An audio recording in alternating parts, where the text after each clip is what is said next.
Hello friends, how are you? Welcome in this channel. Units and measurements ह्या चॅप्टरचा आज आपण part number 10 बघणार आहोत, right?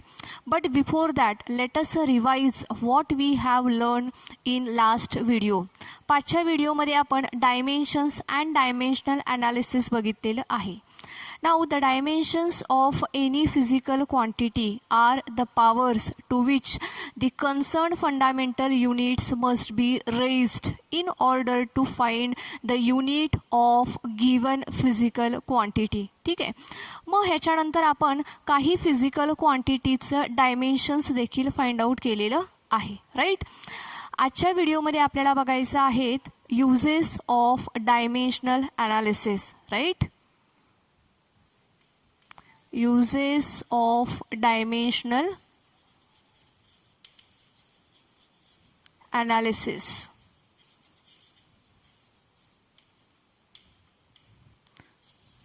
Uses of dimensional analysis. There are 3 uses. ठीक आहेत, 3 त्याचे युजेस आहेत. त्यापैकी आज आपण आता पहिला यूज बघायचा आहे आपल्याला, to check the correctness of physical equation. To check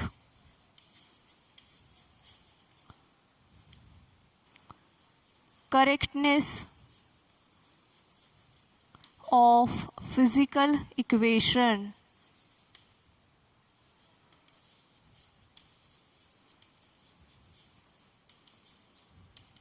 To check the correctness of physical equation. कोणत्याही फिजिकल इक्वेशनचं whether it is correct or it is not correct हे आपल्याला चेक करायचं आहे, राईट? कसं चेक करता येईल, right? So in any physical equation, तुम्ही कोणतंही फिजिकल इक्वेशन घ्या की ज्याच्यामध्ये there are different types of physical quantities, की ज्या इक्वेशनमध्ये वेगवेगळ्या फिजिकल क्वांटिटीज असतील. So the dimensions of all the terms, ह्या इक्वेशनमधील सर्व टर्म्सचं dimensions on both side are same, right? If the dimensions of all the terms are the same on both side, then that equation is said to be dimensionally correct. तर मग आपण त्या इक्वेशनला काय म्हणणार आहोत, तर it is dimensionally correct equation आहे असं आपण म्हणणार आहोत. कधी, तर ज्या वेळेस आपल्याला दिलेल्या इक्वेशनमधील सर्व टर्म्सचं डायमेन्शन हे सेम असेल तर ते इक्वेशन कसं आपण म्हणणार आहोत, it is dimensionally correct equation असं आपण म्हणणार आहोत, right? So this is called as the principle of homogeneity. This is called as the principle of homogeneity. ह्याला आपण काय म्हणणार आहोत, principle of homogeneity of dimensions. Principle of homogeneity of dimensions. ठीक आहे, this is called as the principle of homogeneity of dimensions. ठीक आहे, पुन्हा एकदा मी रिवाइज करते students. In any equation which includes the different physical quantities, की ज्याच्यामध्ये काय आहेत, वेगवेगळ्या फिजिकल क्वांटिटीज आहेत, राईट? सो अशा वेगवेगळ्या फिजिकल क्वांटिटी असलेल्या इक्वेशनमधील सर्व टर्म्सचं dimensions, if all the terms are having the same dimensions on both side, left side, right side, ठीक आहे, दोन्ही साईडचं जर का त्याचं डायमेन्शन जर का सेम असेल तर, राईट? जर का डायमेन्शन हे सेम असेल तरच that equation is said to be dimensionally correct, right? And this is called as the principle of homogeneity of dimensions. आणि ह्यालाच आपण काय म्हणणार आहोत, principle of homogeneity of dimensions, right? So students, let us consider the example. आपण काय करूया, एक इक्वेशन कन्सिडर करूया आणि आपण ते चेक करून बघूयात whether it is correct or not. ठीक आहे. सो आपण इक्वेशन घेऊयात v is equals to u plus AT. v is equals to u plus AT, right. हे इक्वेशन आपण घेतलेलं आहे, ठीक आहे. मोशनचं इक्वेशन आहे v is equals to u plus AT. v is the velocity, u is velocity, a is the acceleration and t is the time, ठीक आहे. So v is equals to u plus AT, right. आता ह्याच्या LHS मध्ये काय आहे, velocity आहे, आणि RHS मध्ये काय आहे तर u आहे आणि AT आहे, राईट. सो प्रत्येक टर्मचं आपण डायमेन्शन काढून बघणार आहोत. So dimension of velocity, dimension of v is equals to, velocity म्हणजे काय आहे तर it is displacement upon time. Velocity म्हणजे काय आहे, it is displacement upon time, right. So displacement upon time,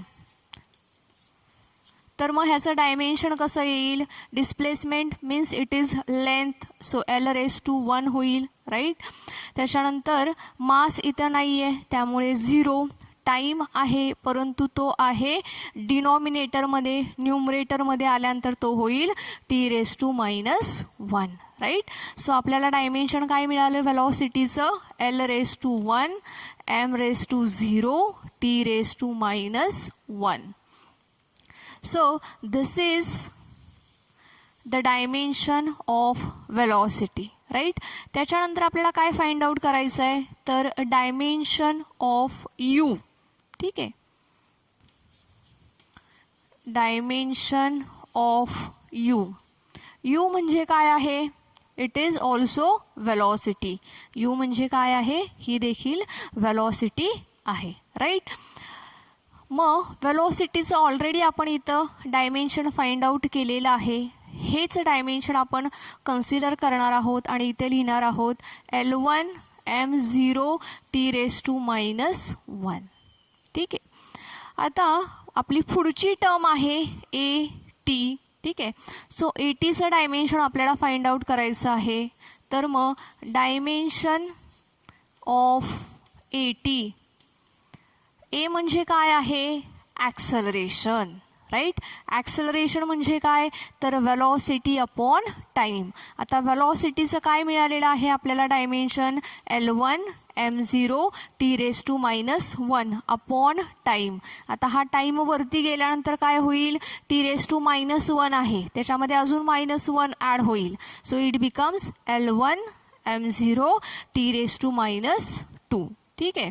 so इथं लिहूयात आपण L1 m⁻⁴ T⁻⁻2.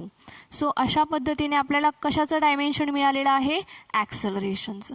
आता राहिलं आहे काय, टाईम पिरियड राहिलेला आहे. सो टाईम पिरियडसाठी आपण इथे मग T लिहूया T⁻⁻1, ठीक आहे, राईट. आता आपल्याला काय करायचं आहे, मल्टिप्लिकेशन करायचं आहे, राईट. मल्टिप्लिकेशन करायचं आहे म्हणजेच काय करायचं आहे तर पॉवरचं आपल्याला ॲडिशन करायचं आहे, ठीक आहे. सो काय होईल पॉवरचं ॲडिशन करताना मग in bracket L⁻⁴ m⁻⁴ T⁻⁻2 + 1 काय होईल -1 होईल, ठीक आहे. लक्षात येतं आहे, L1 m⁻⁴ T⁻⁻1. So this is the dimension of AT, ठीक आहे. मग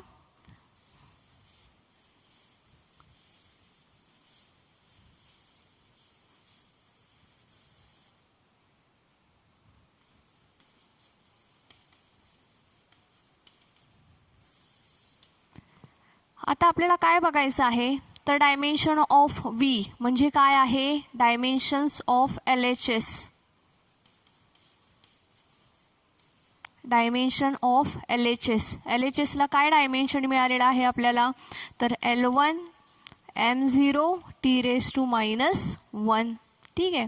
डायमेन्शन्स ऑफ RHS काय आहेत, RHSला डायमेन्शन्स, RHSला कोणकोणत्या टर्म आहेत तर U ची टर्म आहे आणि AT ही टर्म आहे, right.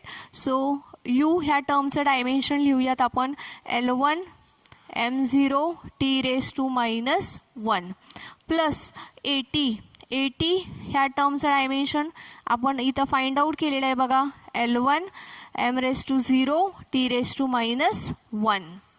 So L raise to 1 m raise to 0 t raise to minus 1.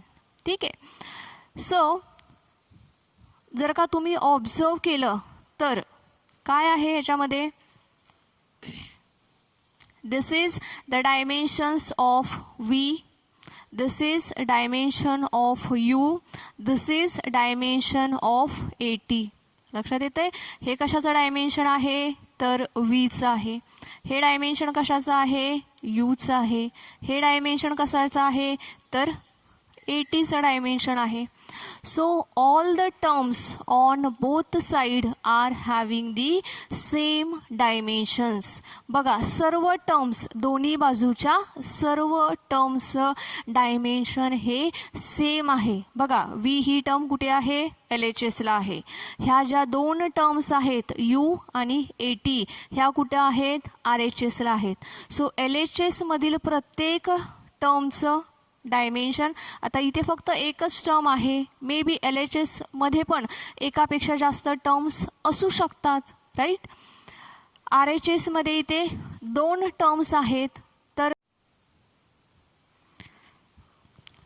RHSमध्ये इथे एकूण 2 टर्म्स आहेत राईट.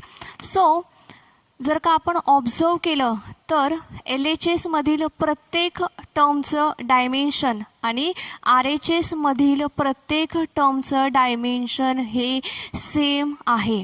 मे बी असं होऊ शकतं की LHSमध्ये इथे एक टर्म आहे, दुसऱ्या एखाद्या इक्वेशनमध्ये एकापेक्षा जास्त टर्म्स देखील असू शकतात. RHSमध्ये पण इथे 2 टर्म्स दिलेले आहेत, मे बी एखाद्या इक्वेशनमध्ये ह्याच्यामध्ये दोनपेक्षा जास्त टर्म्स असू शकतात. तर ज्या टर्म्स असतील त्या प्रत्येक टर्मचं डायमेन्शन हे सेम असायला पाहिजे राईट. प्रत्येक टर्मचं डायमेन्शन हे कसं असायला पाहिजे सेम असायला पाहिजे. जर का इक्वेशनमधील प्रत्येक टर्मचं डायमेन्शन सेम असेल तर dimension of LHS is equals to काय होईल dimension of RHS right.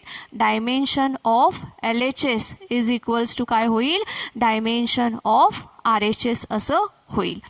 So let us write the dimension of LHS is equals to dimension of RHS. ठीक आहे. LHS आणि RHS ह्या दोनही बाजूंचं डायमेन्शन कसं आहे सेम डायमेन्शन आहे राईट. सो ज्या वेळेस दोनही बाजूंचं डायमेन्शन सेम असतं त्यावेळेस that equation is set to be dimensionally correct. ठीक आहे. त्या इक्वेशनला आपण काय म्हणणार आहोत मग हे इक्वेशन डायमेन्शनली करेक्ट आहे असं आपण म्हणणार आहोत. सो सर्वात शेवटी मग आपण कन्क्लुजनला एक रिझल्ट म्हणून एक स्टेटमेंट लिहिणार आहोत. The given equation is dimensionally correct. The given equation is dimensionally correct. ठीक आहे. सो अशा पद्धतीने आपण प्रत्येक फिजिकल क्वांटिटीचं dimensions whether it is correct or whether it is wrong हे आपण चेक करू शकतो with the help of dimensional analysis. ठीक आहे. So let us revise the first use of the dimensional analysis. First use आपण ह्याचा बघितलेला आहे to check the correctness of physical equation. Physical इक्वेशनचा आपल्याला करेक्टनेस चेक करायचा आहे राईट. सो ह्याच्यामध्ये आपण सुरुवातीला डिस्कस केलं होतं की what is mean by the equation is dimensionally correct or not correct. ठीक आहे. तर जे तुम्हाला इक्वेशन गिवन दिलेलं असेल ह्या इक्वेशनमध्ये डिफरंट फिजिकल क्वांटिटीज असतील right. The equation which includes the different physical quantities. if the dimensions of all the terms on both sides are same, if the dimensions of all the terms on both sides are same, then that equation is said to be dimensionally correct. ठीक आहे, सर्वांचं लक्ष आहे ना माझ्याकडे, मी काय सांगते त्याच्याकडे सर्वांनी लक्ष द्यायचं आहे. इक्वेशन हे डायमेन्शनली करेक्ट आहे का नाही हे कसं आपण चेक करणार, तर जे तुम्हाला गिवन इक्वेशन दिलेलं आहे ह्याच्यामध्ये वेगवेगळ्या फिजिकल क्वांटिटीज असतील, प्रत्येक फिजिकल क्वांटिटीचं डायमेन्शन्स दोनही बाजूंचं जर का सेम असेल तर that equation is said to be dimensionally correct. ठीक आहे, पुन्हा एकदा रिपीट करते मी. The equation which includes different physical quantities, if the dimensions of all the terms on both sides are the same, then the given equation is said to be dimensionally correct, and this is called as the principle of homogeneity of dimensions. ठीक आहे, ह्याला काय म्हणणार आहोत आपण, तर principle of homogeneity of dimensions. Right. त्याच्यानंतर for example आपण एक इक्वेशन कन्सिडर केलं होतं, v is equals to u plus 80.